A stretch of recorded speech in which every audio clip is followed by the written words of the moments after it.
What's up, YouTube? This is Too Raw for TV. All right, so the Milwaukee Bucks came into tonight's game against the Minnesota Timberwolves 7-0 on the year, the only undefeated team remaining in the NBA.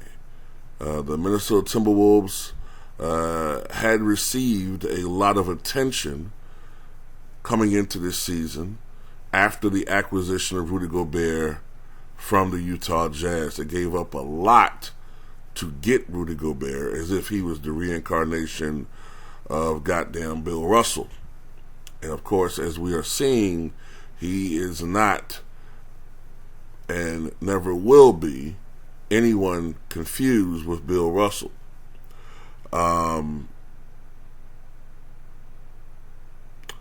He had 7 points and 13 rebounds tonight. Karl Anthony Towns, I believe, had something around 22 points. Let me make sure that. Yeah, 22 points, 11 rebounds. But it was only 3 of 9 from three-point range. As a matter of fact, the Minnesota Timberwolves were only 11 of 41 from three-point range overall, at 42% from beyond the arc. The Milwaukee Bucks were 48% from the floor and a blistering 45% from three-point range. As a matter of fact, had the Bucks just simply made their free throws, and largely that's part of the fault of Giannis, they would have won in a blowout. But be it as it may, the Milwaukee Bucks won by the final score of 115-102 to push their overall record to 8-0 on the year. And with that, they now have the best record in franchise history to start a season, better than the championship run of 2020-21, and even better than the rather historic championship run of 1970-71, that Bucks team that won a franchise record 66 games, the team that had Oscar Robertson and Bob Dandridge and the great Kareem Abdul-Jabbar. Giannis in this game had 26 points, 14 rebounds, 11 assists. On the surface, Giannis appeared to have a great game, but Giannis was seriously harassed and stymied by the swarming defense of the Minnesota Timberwolves and that front line. He only shot 7 of 17 from the floor, and while he did go to the line 20 times, he missed 10 of his 20 free throws.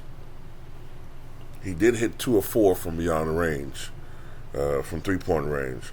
Brook Lopez, 7 points, 8 rebounds, and a block. He hit 2 of 4 from three-point range.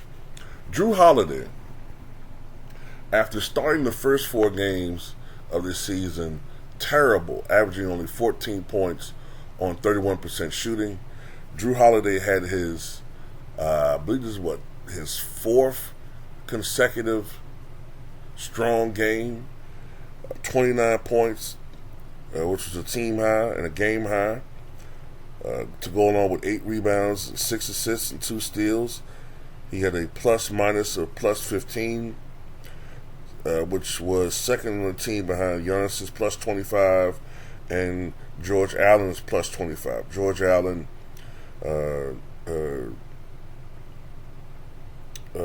not George Allen, excuse me, I'm thinking of George Hill, Grayson Allen, excuse me, who's plus 25.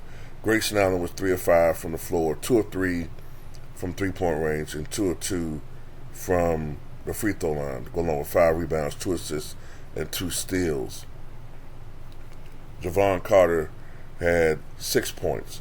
Bobby Lopez had 18 points, 8 rebounds, 5 assists, 7 of 14 from the floor. So all of the Bucks' key players had big games. Jrue Holiday, 12 of 24 from the floor, 4 of 11 from three-point range. So the Bucks stay undefeated. And I think their next opponent, I think they play a back-to-back. They'll play the Thunder. So, back-to-backs can be hard. So we'll have to wait and see what happens tomorrow. But the Bucks right now are rolling. They are the best team in the NBA. And although I think Cleveland would have something to say about that. And Giannis, to me, is the MVP. I don't care what Luka Doncic is doing right now. To me, Giannis is the best player in the NBA. But tell me what you guys think.